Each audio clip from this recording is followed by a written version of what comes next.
Doza vijesti. Pregled najvažnijih vijesti sa svjetskog nogometnog prvenstva za 19. lipanj 2026. Nogometaši Paname blizu prvog boda na svjetskom prvenstvu, izgubili u nadoknadi. Nogometna reprezentacija Paname bila je na korak od osvajanja prvog boda u povijesti nastupa na svjetskim prvenstvima, ali je pokleknula u sudačkoj nadoknadi protiv Gane. Ovo je Panami drugi nastup na svjetskom prvenstvu. Debitirali su 2018. u Rusiji s 3 poraza i gol razlikom 2,11.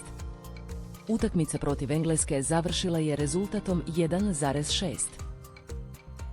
Kapetan švicarske Granit Xhaka emotivno reagirao na kritike nakon pobjede nad BiH.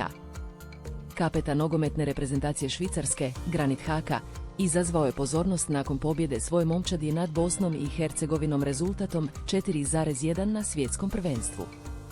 Xhaka je nakon postignutog pogotka uputio poruku kritičarima, izjavivši da ga bole medijske kritike kojima je bio izložen. Utakmica se odigrala u Los Angelesu u sklopu drugog kola skupine B. Teška ozljeda Ismaila Kona na svjetskom prvenstvu. Kanadski nogometaš Ismail Kon zadobio je tešku ozljedu, prijelom noge, tijekom utakmice svjetskog prvenstva protiv Katara. Nesretni događaj zbio se u drugom poluvremenu nakon starta Asima Madiba. Kon će zbog ozljede morati na operaciju i očekuje ga višemjesečna pauza od najmanje 4 do 5 mjeseci. Unatoč teškoj ozljedi, Kon je pokazao gestu prema navijačima, mahnuvši im s terena. Panami se vraća ključni nogometaš za ogled protiv Hrvatske. Panamski nogometaši bili su blizu osvajanja prvog boda na svjetskim prvenstvima, ali su izgubili u sudačkoj nadoknadi protiv Gane. Jedan od najboljih igrača Paname vraća se za nadolazeći susret protiv Hrvatske. Dalić komentirao sporni 11-terac Kanea nakon poraza Hrvatske od Engleske. Hrvatska nogometna reprezentacija poražena je od Engleske rezultatom 4,2 na otvaranju svjetskog prvenstva. Utakmicu je obilježio ponovljeni 11-terac za Englesku, koji je Harry Kane pretvorio u pogodak. Dominik Livaković obranio je prvi pokušaj, no sudac je naložio ponavljanje udarca zbog navodnog preranog izlaska hrvatskog vratara s gol linije. Izbornik Zlatko Dalić osvrnuo se na tu situaciju, a slične reakcije uslijedile su i od bivših nogometaša poput Fabijana Komljenovića i Ivice Ježe, koji su čak predložili promjenu pravila o 11-tercima. Engleski nogometaš Bellingham pohvalio Modrića nakon utakmice. Nakon poraza hrvatske nogometne reprezentacije od Engleske rezultatom 2,4 na svjetskom prvenstvu, pažnje privukao susret Luke Modrića i Judija Bellingama. Engleski igrač izrazio je divljenje prema hrvatskom kapetanu. Utakmica je označila loš početak Hrvatske na turniru. Gotovo cijela Švedska gledala utakmicu svjetskog prvenstva. FIFA je objavila podatak da je prvu utakmicu švedske reprezentacije na svjetskom prvenstvu pratilo čak 96% svih gledatelja televizije u Švedskoj u tom trenutku. Ovo ukazuje na izniman interes za nogomet u toj zemlji.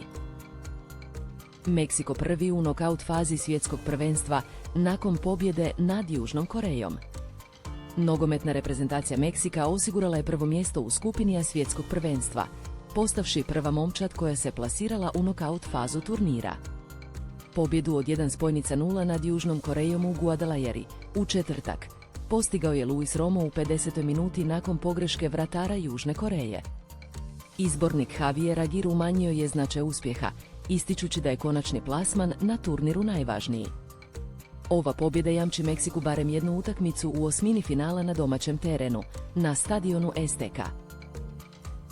Hrvatska nogometna reprezentacija mora pobijediti Panamu i Ganu za prolazak u nokaut fazu ESP-a.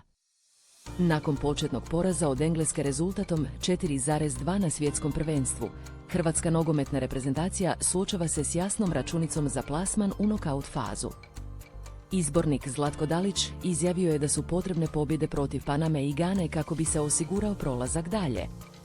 Dalić je najavio i moguće taktičke promjene za nadolazeće utakmice, naglašavajući potrebu za zaboravljanjem rezultata s Engleskom i fokusiranjem na sljedeće izazove.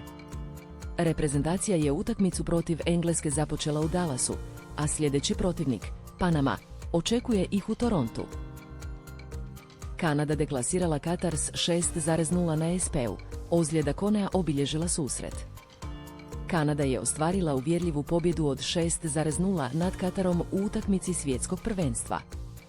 Unatoč visokom rezultatu, susret je obilježila teška ozljeda Ismaila Konea, koji je zadobio prijelom noge nakon neopreznog starta. Golove za Kanadu postigli su Kyle Larin, Jonathan David, 3 put, Nathan Saliba te postignut autogol. Katar je utakmicu završio s 9 igrača zbog isključenja dvojice igrača, od kojih je jedan bio odgovoran za ozljedu Konea. Izbornik Kanade Jesse Marsh izrazio je zabrinutost zbog ozljede.